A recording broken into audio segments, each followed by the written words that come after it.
All right, federal budget now, less than 2 weeks away. Calls are ramping up for more taxes, more spending. Well, we'd expect that, wouldn't we? Just as the Treasurer Jim Chalmers keeps reiterating how prudent and responsible he says Labor will be. Most Labor MPs have never seen a tax increase they didn't like or a spending increase they didn't want.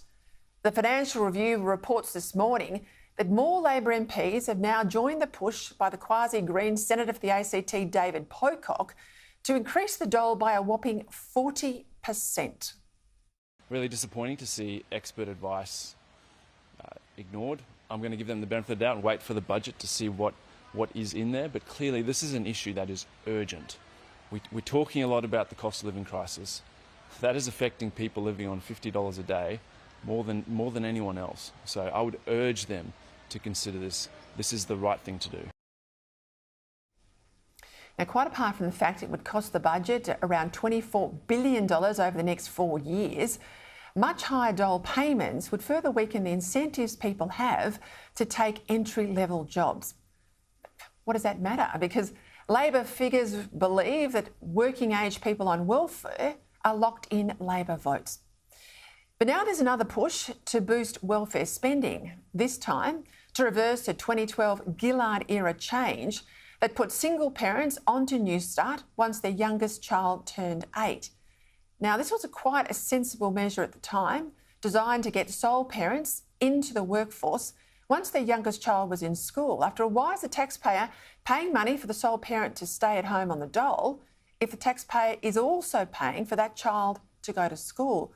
Surely not too much to hope that the parent might work while the child was at school.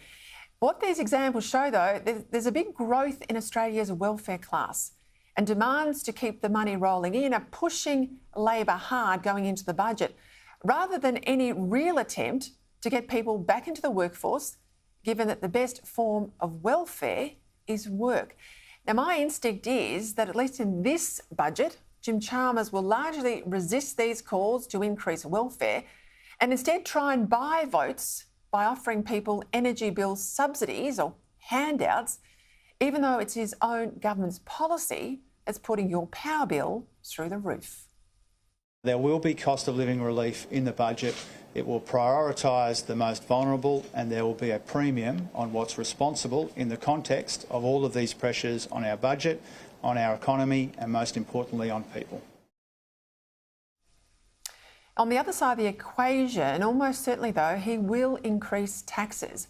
We know about the super balances over a certain amount, despite the promise, of course, not to, and on low and middle income earners by withdrawing the tax offset, perhaps too by cutting back small business depreciation allowances. And then there'll be no meaningful reform to the out-of-control NDIS, because while the Minister Bill Short might have the gumption to do it, I doubt his colleagues will support him. Now, what the Treasurer will do, though, in his budget speech is he'll boast about achieving a lower deficit, even though that won't have been achieved by expenditure restraint or less spending. It'll come about by higher tax receipts, due in the most part to sky-high commodity prices. And these are the same commodities, of course, coal and gas, that this government wants to close down longer term. So while this budget might not be the cash splash that the Green Left wants, it's hardly going to make our economy more dynamic and more productive either, even though that's exactly what we need, given all the challenges ahead.